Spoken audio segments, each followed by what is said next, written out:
Bonjour et merci de nous retrouver pour ce grand oral consacré à la gestion globale macro avec Gilles Etcheberry-Garay d'InvestAM et deux CGP bien connus sur la place, Marc Faber et Christophe Brochard.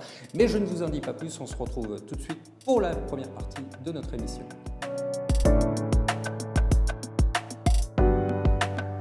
Gilles, merci beaucoup d'avoir accepté ce grand oral. Marc, Christophe, merci à vous aussi. Marc, la première question est pour vous. Merci, j'aimerais bien savoir quelle est votre définition du global macro. Le global macro est une approche d'investissement qui repose sur l'analyse globale des marchés en macroéconomie, en valorisation. Donc c'est une approche qui est internationale, qui n'a pas de pied particulier sur l'Europe, qui est extrêmement diversifiée puisqu'elle investit sur toutes les classes d'actifs, taux, actions et devises, et en fait qui vise à produire des portefeuilles robustes et performants. Ce qu'elle n'est pas, c'est une sélection de titres. Alors très bien, alors, comment expliquez-vous que, en fonction de tout ce que vous venez de nous dire, malgré tout, dans les périodes difficiles, vous êtes négatif, voire franchement négatif sur l'ensemble de vos fonds?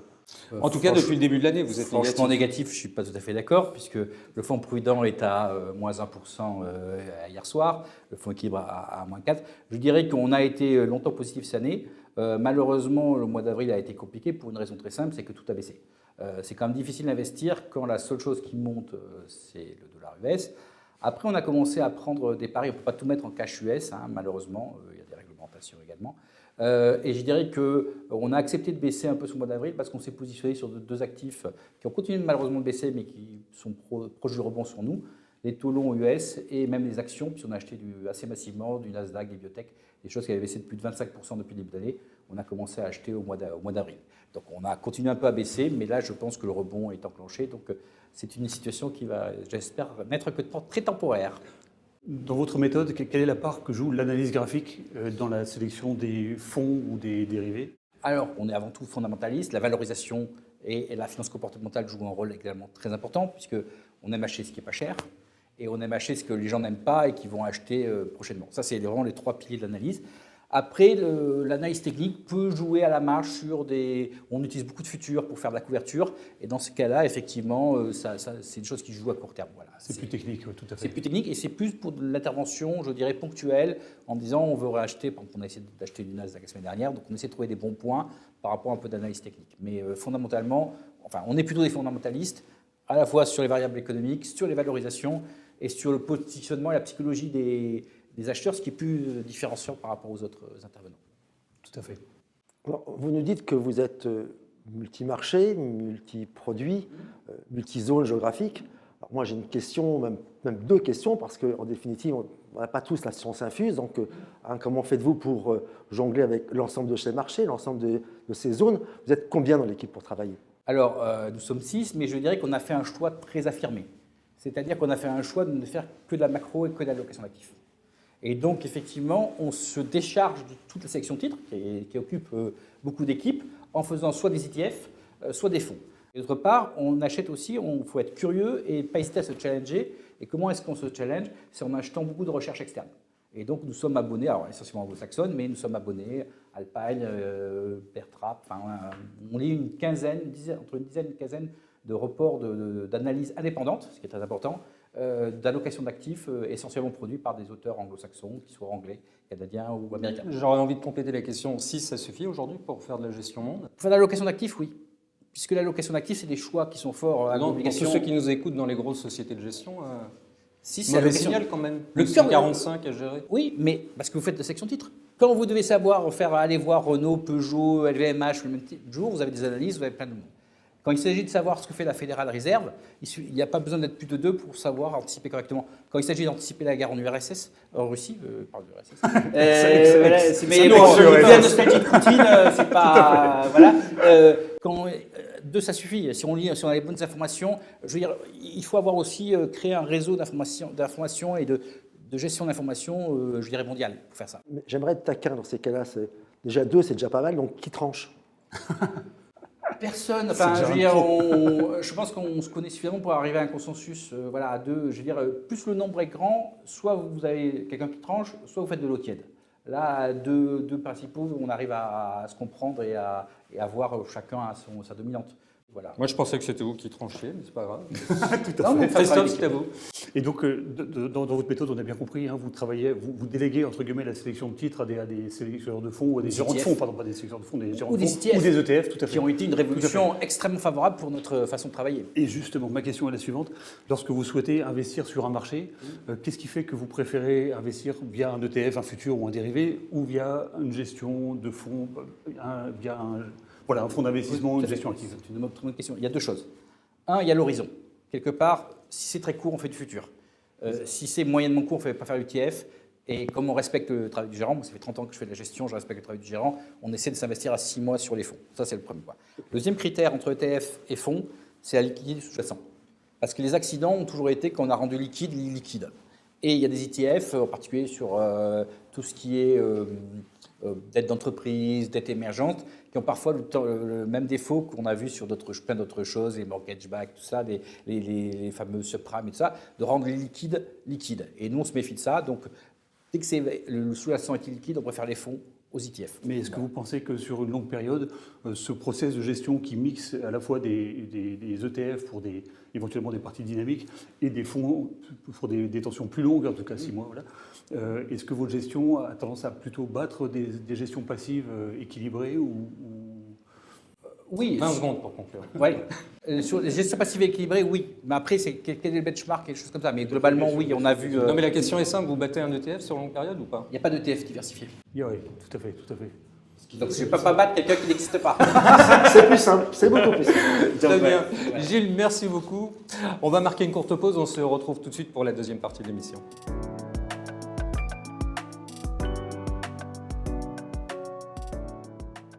Retour dans la deuxième partie de notre grand oral consacré au global macro. Marc, la parole est à vous. Alors, vous nous l'avez dit, ça fait maintenant un certain temps que vous gérez, puisque plus de 30 ans, si j'ai bien entendu. Aujourd'hui, compte tenu de ce qu'on peut voir ou supposer, vaut mieux pas-t-il être cash plutôt que d'être investi sur des fonds tels que les vôtres? Concernant la question sur le cash, je dirais que les marchés ne baissent pas en ligne droite. On peut faire référence même au marché baissier de 2000 à 2002. On a eu des rallyes, des hausses à l'intérieur d'un marché baissier de 50%, de plus de 15 à 20%. Donc, ce qu'on essaie de faire dans ces circonstances assez difficiles, c'est d'amortir fortement la baisse, et je dirais ça le cas, on sait ce qu'on a fait depuis le début de l'année, et après s'investir sur les opportunités. Les opportunités peuvent être de deux ordres. Un, on peut avoir sur les actions des rallyes très brutaux, des prix violents de 15% qu'il faut essayer de capter en partie. Et d'autre part, il y a des positionnements. Aujourd'hui, on a les obligations, on a quand même une particularité qui n'existait pas depuis plus de 30 ans, c'est qu'on a eu en même temps une baisse très forte des actions et en même temps une baisse très forte des obligations. Et ça, c'est des choses qui arrivent extrêmement rarement. Et donc, il va falloir choisir son camp dans les mois qui viennent. Et clairement, il y aura un camp qui va l'emporter sur l'autre. Et donc, ce qu'on ne trouvera pas sur les actions, probablement, on risque de le trouver sur l'obligataire. Donc, c'est pour ça qu'avoir du cash à 0%, même si la BCE va la ramener à 0% dans les mois qui viennent, ça ne sera pas fortement plus intéressant que d'être investi sur des fonds qui auront par exemple une dominante obligataire dans les mois qui viennent. Et justement, dans cette période, comment adaptez-vous votre gestion face à tous ces soubresauts et ces incertitudes et questions? Pour donner un exemple, on avait l'énergie, on était positif sur l'énergie, donc sur le pétrole en particulier. Bon, indépendamment de la guerre en Ukraine, je veux dire, l'énergie est une conviction qu'on a sur la décennie. La guerre en Ukraine n'a fait que révéler ou augmenter cette perception. Et en face, on avait le 10 ans américain. Pourquoi? Parce que le 10 ans américain, c'est bien rémunéré, si l'inflation baisse, ça monte, et on a une devise qui est assez forte. Et donc, on avait construit un portefeuille qui était sur les deux. Donc, on a perdu de l'argent sur le 10 ans américain, puisque le 10 ans américain a perdu 10%, mais on a gagné sur le dollar, on a gagné sur le pétrole. Et donc, on essaie de créer des portefeuilles robustes qui entrent avec des corrélations intermarchés, résistent à peu près dans toutes les configurations. C'est ce que vous appelez, vous, des portefeuilles robustes, c'est ça? C'est Oui. le fait d'être diversifié et un peu anticorrélé malgré tout. Voilà, anticorrélé, en cherchant des anticorrélations, ce que ne font pas les autres, c'est de chercher des anticorrélations entre les marchés, entre la devise et les actions, entre les matières premières et les taux, en essayant de chercher très très large. Alors que les gérants ont tendance à rester à l'intérieur de leur marché, européen ou mondial, mais voilà. On essaie de bâtir avec des corrélations qui permettent de tenir dans à peu près toutes les configurations. Alors, ça ne marche pas dans 100% des configurations, mais ça marche pas mal de configurations. Gilles, moi j'ai une question. Je prends l'attitude patrimoine. Comment expliquez-vous que depuis le début de l'année, on le verra sur le graphe, mais depuis le début de l'année, vous êtes très bon, vous êtes bien meilleur? Parce Pour qu'on a résister fait, mieux, parce c'est ce que vous que, avez fait de plus. ben, c'est ce que je viens de dire. C'est Non, qu'on mais a- le mot robuste, c'est un peu. Parce tout qu'on a le monde construit cette l'utilise à tous anticorrélation. On avait l'énergie qu'on avait identifiée. D'accord. On avait le dollar. 3, on a bien vu sur Et ça marche sur la toujours, guerre. ça, ou pas? Ça Parce que là, vous baissez là. Oui, parce que les taux, on a un baisse de 10% sur les taux quand même. Je veux dire, il y a un moment où les taux nous tirent vers le bas, mais aujourd'hui, vous avez des 10 ans américains qui à 2,80. Ils commencent à baisser, on commence à regagner parce que Donc l'option matière première a pu marcher. on est en train de la retirer. Mais d'accord. l'option 10 ans, elle va donner à plein parce que si le 10 ans américain passe de 3 à 2%, parce qu'il y a une récession, parce que l'inflation baisse, vous gagnez 10%. Et là, on en a quand même donc on peut Là, regagner. vous êtes quand même très souple. Hein. Ah, on est très adaptatif, oui. Très bien. Voilà, on essaie de surtout, je veux dire, j'aime pas le mot réactif. Des fois, on réagit pas. On essaie d'imaginer toujours l'étape suivante. Et par construction, les différentes étapes suivantes. Parce qu'il ne peut pas y avoir une seule étape suivante. Je veux dire, avant la guerre en Ukraine, une semaine avant, 2 semaines, tout le monde pensait qu'il n'y en aurait pas. Puis finalement, voilà, ça a fini. Donc on ne peut pas tirer le trait Très de bien. loin. Christophe. Lorsque, effectivement, dans votre gestion, vous êtes extrêmement flexible, on vient de le voir, et vous Pas le terme anticipez flexible. maintenant. J'aime pas le terme flexible, je préfère adaptatif. On va faire Adaptatif, très bien. Si. Voilà. Pourquoi pas, il faudra l'expliquer, avec plaisir. Non, mais flexible, il y a une notion de réaction. De dire, Ok. Alors que Alors nous, que on essaie d'imaginer anticiper. les Vous anticipez. scénarios possibles. Le coup imaginables. d'après. Voilà. Le coup d'après à chaque Voilà. fois, voilà, tout à fait.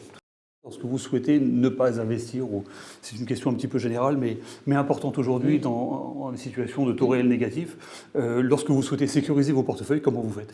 Je dirais, pour sécuriser, on prend des options très fortes. Par exemple, on n'a jamais investi sur des obligations négatives. Donc on a tout le temps été aux États-Unis, sur les marchés émergents, parce qu'on veut être rémunéré pour notre risque. On n'a pas peur de prendre du risque, hein, mais on veut être correctement rémunéré pour le risque. Et les taux négatifs, c'est une rémunération négative. Enfin, c'est après le taux sans risque, on avait du risque.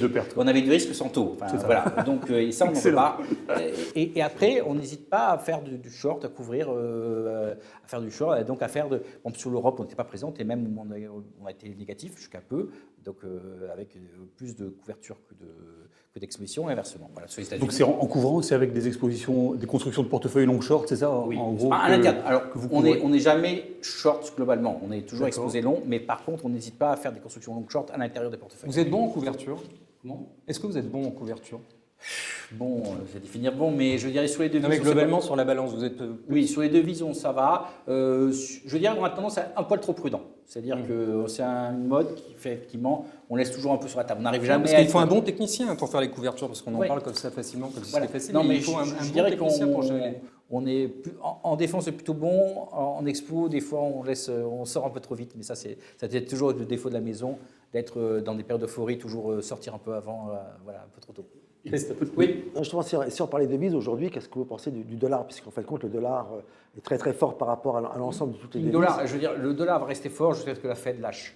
La Fed n'est pas près de lâcher, donc il reste fort. Là, on voit l'euro rebondir un peu parce que la BCE annonce, ce matin, 1,25 de taux en Europe l'année prochaine. Bon, on va sortir de zéro, ça c'est facile, mais on ne peut pas imaginer 1,25 avec la guerre, la récession, 15 secondes pour le conclure. problème de l'énergie. On ne peut pas imaginer 1,25 de taux en Europe, donc l'euro va rester à ce niveau-là. Une fois que la Fed aura pivoté, qu'elle sera sortie, le dollar baissera fort. Là, c'est devises émergentes. Et on voit par exemple le Real brésilien qui a gagné 5% sur la semaine. Enfin, il y a des choses à faire sur les devises émergentes, où les banques centrales ont pas mal monté les taux. C'est des choses qui nous intéressent fortement. Gilles, merci beaucoup. Nous allons marquer tout simplement une petite pause et on se retrouve tout de suite après pour la troisième partie de notre émission. À tout de suite.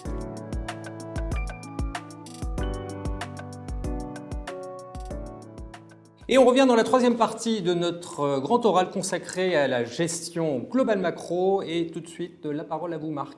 Alors, vous gérez 3 fonds.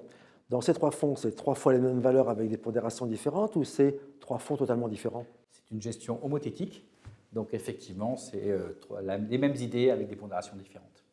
Les performances sont très proches en ce moment, qui sont des temps évidemment difficiles sur les marchés. Comment est-ce que vous construisez vos profils de risque, en tout cas vos portefeuilles par rapport aux les différences de profils de risque entre chacun de vos fonds? Ce qui définit le risque, c'est 2 choses, hein, à la fois réglementaire et dans la réalité, c'est la volatilité. Donc on essaie d'être fidèle à notre SRRI, donc 1 SRRI 3, 4 et 5. Donc ça, c'est ce qu'on essaie qui nous guide, hein, donc cette SRRI. Après, définition du RMF, c'est le niveau de risque action. C'est considéré comme le risque principal, même si depuis le début du trimestre, les pertes d'obligations et les actions, c'est à peu près la même chose. Bien Donc, sûr. ce qui complexifie C'est une catastrophe. la chose. Tout à fait. Mais bon, ça n'a pas duré. Hein, je vois un autre avis. Et dans votre flexibilité, en tout cas la flexibilité que vous proposez, Il faut pas y compris utiliser dans ce vos mot, fonds. il a dit qu'il Pardon, voulait pas dans l'entendre, votre, ce mot. c'était quoi le mot L'adaptativité. Adaptativité, merci, pardon. Dans votre adaptativité effectivement des profils de risque, est-ce que effectivement dans des moments peut-être difficiles comme en ce moment par exemple sur les marchés financiers, est-ce que le niveau de risque du portefeuille plutôt dynamique va plutôt rejoindre le niveau de risque du portefeuille prudent ou pas tellement? Non, c'est pas l'objet. l'objet. Voilà, c'est pas l'objet. Il se trouve que aujourd'hui, quand les taux baissent autant et ont ce temps de volatilité, ça perturbe les calculs. Mais comme je disais, c'est quelque chose qui est temporaire probablement. Donc, on va retour à normal. Mais on est perturbé par ça, mais non. Sinon, le dynamique, il y a beaucoup plus d'actions. Dans la longue période, ça correspond. Oui, mais justement, là, je regarde entre équilibre et croissance, il y a très peu d'écart. Oui. Comment expliquez-vous ça? Les marchés actions et les marchés obligataires ont fait la même performance négative sur les 4 premiers mois de l'année. Donc en fait, le fait qu'il y avait moins de risques globalement dans le patrimoine, donc ça c'est moins vu.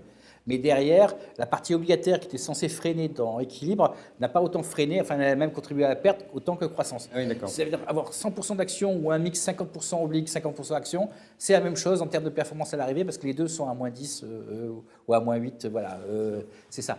Mais c'est quelque chose d'extrêmement atypique. Il faut s'imaginer qu'avoir une telle performance négative sur les deux classes d'actifs principales, c'est quelque chose qu'on n'a pas vu depuis les années 70 ou 80 dans ces niveaux-là. Donc on est vraiment sort. Alors ça a été plutôt bien géré, mais on sort d'une période très complexe en termes de performance et de corrélation. Quand les taux montent, tout baisse. Oui, les actions comme les obligations. Mais pas autant, pas avec des niveaux. C'est vrai que là, c'est impressionnant. Voilà. Parce que même quand on parlait de crash obligataire de 95, on avait une baisse des obligations, mais le marché action, lui, était resté à peu près stable. Il avait baissé légèrement, mais pas dans la même proportion. Très bien. Alors moi, j'ai tendance à être un peu simpliste. Je regarde le nom de vos fonds et j'en vois un qui s'appelle l'attitude croissance. Et je me dis, ce sont bien sûr que des valeurs de croissance. Parce que, et s'appeler croissance, est-ce que ce n'est pas un peu induire les porteurs en erreur? Est-ce que c'est vraiment des valeurs de croissance? Est-ce que c'est croissance parce que vous souhaitez que ça soit plus rapide que le fonds patrimonial et que le fonds dynamique? Le terme croissance, pour moi, c'est quelque chose qui est un peu fourre-tout. Qu'est-ce que vous en pensez? Surtout en ce moment, c'est pas. Alors, C'est je dirais compliqué, que croissance. deux choses. Croissance, pour nous, tout ça, on est agnostique. Et le fonds croissance est rempli de valeurs pétrolières et de valeurs value. Donc ça ne veut rien dire, ce croissance. Ah, d'accord. Voilà. Donc on n'est pas sur de la. Ah non, non, Faut pour nous, croissance value, quoi. Ah, mais dites-le, Gilles. Mais je Croissance le dis haut et fort. Je le dis, donc on n'achète pas cher. Nous, donc je viens d'une maison qui, voilà, on n'achète pas cher, que ce soit les obliques, les devises, mais on n'a pas value, on n'a pas de biais, on est totalement agnostique. Croissance, ça correspond à la croissance économique, et donc effectivement à la corrélation entre la croissance économique et les marchés boursiers. Donc il y a une dominante boursière, mais qui n'a rien à voir avec les secteurs value, croissance. Petite question, grande question en fait, je crois, est-ce que l'or a une place dans vos portefeuilles, évidemment, dans cette phase de très forte hausse des taux? L'or s'est très bien comporté, même s'il n'a rien fait. Dans une période où on a quand même le dollar qui monte, les taux d'intérêt réels qui montent. Normalement, c'est des périodes où l'or doit baisser fortement. Il n'a pas baissé, donc on en a mis. Après, je dirais, on peut parler aussi des cryptos, qui sont l'or virtuel, mais qui est plus virtuel qu'or. Vous en avez ou pas? Vous n'avez pas lu mes chroniques sur les cryptos. Merci, justement. Voilà. Rappelez-moi, rafraîchissez-moi un peu la mémoire. Voilà, l'or est plus virtuel qu'or. C'est ni décentralisé, c'est une catastrophe écologique et ça n'a aucun sens. Donc vous n'en avez pas? Non, on n'en a pas. Mais ça a fait concurrence alors à un moment donné. Justement, et là on voit que la vérité des prix se réaffirme. Et on voit qu'il y en a un qui est en période de stress. Je veux dire, les Ukrainiens qui sont partis, ils sont partis avec Bardor, ils ne sont pas partis avec. Ceux qui ont voulu parler avec les Terra et les Luna, ils n'ont plus rien aujourd'hui, on prend des témoignages. Voilà, donc c'est pour ça que l'or sa place, pas tout le temps, parce que l'or, comme des avantages, pas de rentabilité interne, des choses comme ça. Bien sûr, des coûts de portage, bien sûr. Donc on ne peut pas l'avoir tout le temps. Compliqué à utiliser, mais en ce moment, oui, on en a, parce que ça correspond à une vision de rebaisse des taux d'intérêt réels, donc par l'inflation éventuellement, de stress mondial et des choses comme ça. Donc, formidable. Quel est votre top 5 des flops et des tops sur ce que je sur votre gestion? Sur votre gestion. Si on regarde l'année dernière, on n'a pas accompagné les technos, on n'a pas cru que les technos montraient aussi haut, mais c'est toujours pareil. Je veux dire, les flops principaux, c'est toujours les bulles qu'on n'a pas accompagnées, qui ont duré beaucoup plus longtemps que ce qu'on espérait au démarrage. C'est l'immobilier chinois, je peux citer là qui est en train d'exploser maintenant, je peux citer le Nasdaq l'année dernière, je peux citer le subprime en 2007-2008, je peux citer Internet 2000, voilà, c'est toujours sortir trop tôt des choses qui continuent de monter parfois significativement. Mais c'est une philosophie de marché, ça. C'est une philosophie d'investisseur. Oui, voilà. Dernière question. Est-ce que vous êtes très réactif? Enfin, quel est le nombre d'arbitrages que vous La faites? réactivité. Voilà. Je parle que de ça tout le temps. Je suis Voilà. désolé. Alors, comme j'ai dit, c'est-à-dire qu'on respecte le travail du gérant. Donc, les fonds, on n'essaie pas trop toucher, même si ça arrive Vous avez raison, malheureusement. ouais, tout à fait. Les ETF, je dirais, on investit pour 3. Là, on a acheté de la biotech sous forme ETF pour peut-être quelques semaines, quelques mois. Et par contre, sur les futurs, là, on a un ajustement. Là, on fait vraiment D'accord. tourner sur la devise, sur les taux, sur les actions, parce qu'il n'y a personne qui appelle, on n'embête personne. C'est Alors peu que sur les cher. fonds, c'est plus compliqué. Et bien c'est sûr. très peu cher aussi. Il ne faut pas oublier que les futurs, ça ne Très coûte bien. rien en C'est termes vrai, d'investissement. Gilles, merci beaucoup pour toutes ces précisions. Messieurs, merci beaucoup à vous aussi. Merci, merci, et on Gilles. se retrouve dans 15 jours pour un nouveau grand oral. Merci beaucoup.